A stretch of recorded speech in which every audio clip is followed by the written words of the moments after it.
E agora, no quadro Nomes que Fazem o Rio Grande, você vai conhecer a história de uma família fundamental para o cinema gaúcho. O convidado de hoje é Geraldo Zanirati.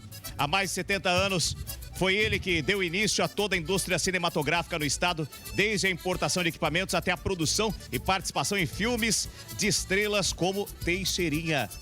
Balança a reportagem.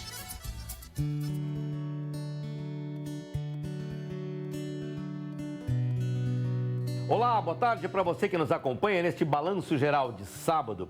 Hoje a nossa equipe está numa loja aqui na Avenida Farrapos, pertinho do centro de Porto Alegre. Uma loja que atua no ramo de fotografia, iluminação, sonorização e desde a sua fundação há 75 anos está nas mãos da mesma família. Mas a história desse lugar diz muito mais do que isso e é o que nós vamos resgatar nessa edição do Nomes que Fazem o Rio Grande.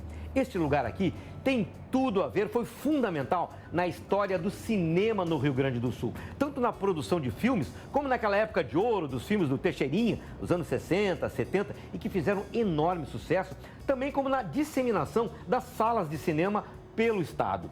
Não é possível falar em história do cinema no Rio Grande do Sul sem a gente mencionar o nome Zanirati. E é por isso que nós vamos conversar hoje no Nomes que Fazem o Rio Grande com José Antônio Zanirati, que é filho do seu Geraldo, o homem que lá na década de 30 do século 20 saía pelo interior do estado carregando um projetor de filmes para levar o cinema aos rincões mais distantes dos gaúchos.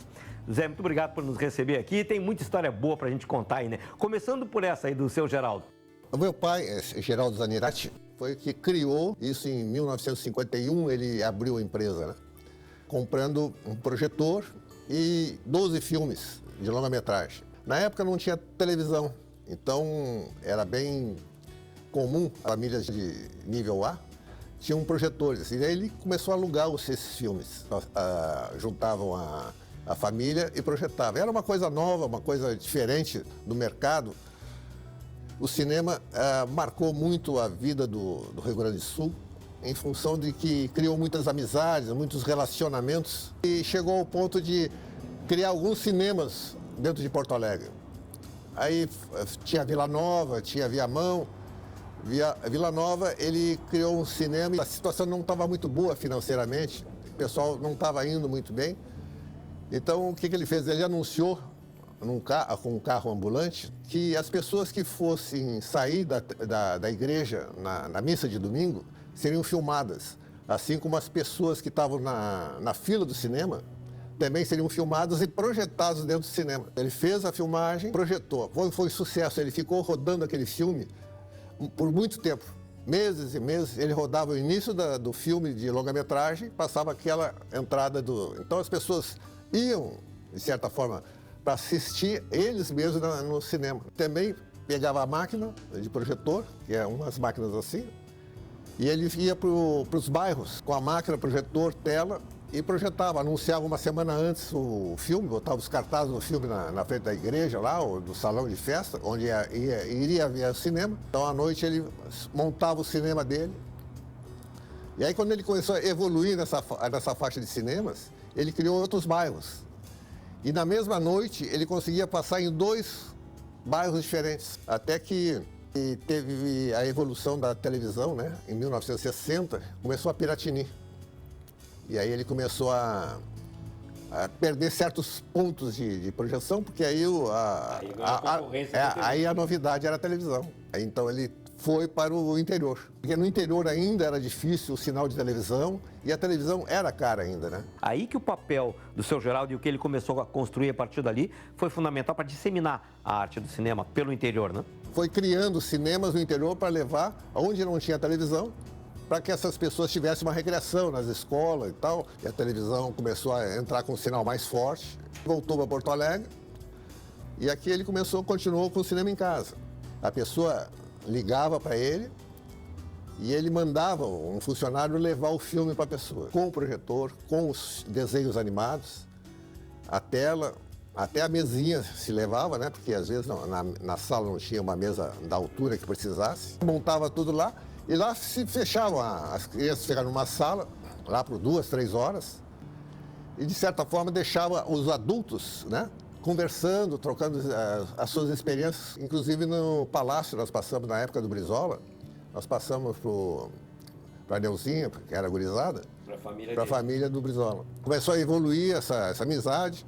Na época da Revolução de 64, o pai foi para lá, para o Palácio, para filmar, porque estavam ameaçando de bombardear o Palácio, né? Sim, durante todo aquele momento histórico, né, que foi aquele movimento da legalidade, aquela mobilização enorme, né, para permitir aí que o presidente João Goulart assumisse, né, diante da iminência de um golpe, né, aquilo é fundamental na história do Rio Grande do Sul e do Brasil. Como é que foi o papel da Zanirati naquele momento?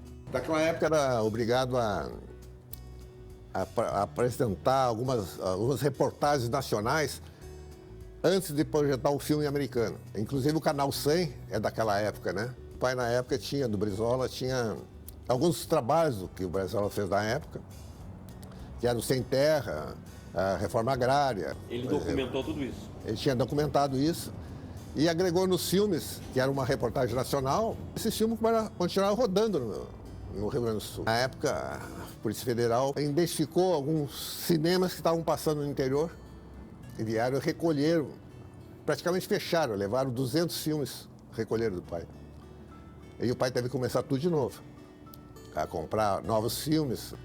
Depois, pela relação dele com o Teixeirinha e com o José Mendes, ele tinha uma relação boa, porque o Dimas Costa passava filmes quando ele criava show, né?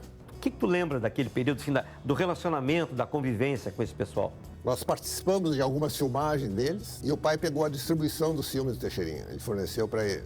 Houve uma avalanche em cima dos cinemas na época com esse filme. Diretor, produtor, bastante forte a relação que nós tínhamos. Inclusive a minha mãe fazia comida, dava para o pessoal da produção, né? Que eles não podiam sair dali. E que lembrança tu tem dele, da figura do Teixeirinha? É uma pessoa excelente, né? De belo coração. Não tinha comportamento de estrelas? Não, pelo contrário, é uma pessoa muito simples, né? Muito simples. Talvez pelo fato dele ser um gaúcho, né? E viveu na estrada também, né? E agora, mais recentemente, tiveram que passar por uma situação trágica, que foi superar o estrago da enchente do ano passado, que atingiu em cheio a loja, né? Como é que foram aqueles dias?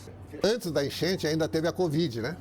Bom, com a enchente, o prejuízo ainda foi maior, porque nós ficamos 30 dias parados com a água dentro da loja e depois passamos 30 dias lavando as lojas. Parte de uma das lojas que nós cuidávamos de eventos, nós fechamos. Não deu para recuperar nada. Eram televisores, mesa de som, caixa de som, enfim, tudo que tinha componente eletrônico acabou. E hoje estamos tentando trabalhar em cima daquilo que a gente tem, que é a experiência, o conceito do mercado, a tradição. Já são 75 anos de história e essa história tem que continuar, né? Como é que vocês estão lidando com isso? Meus irmãos todos trabalharam na empresa, né? Ou junto com o pai, ou junto comigo. Então, todos eles. E meus filhos também. Todos eles trabalharam comigo. Tenho um filho meu, o Geraldo, está trabalhando aqui já há algum tempo, preparando uma nova geração, né? Isso eu estou trazendo eles para que eles assumam essa situação, para que eu possa sair e deixar para que eles toquem essa tradição que é de família, né?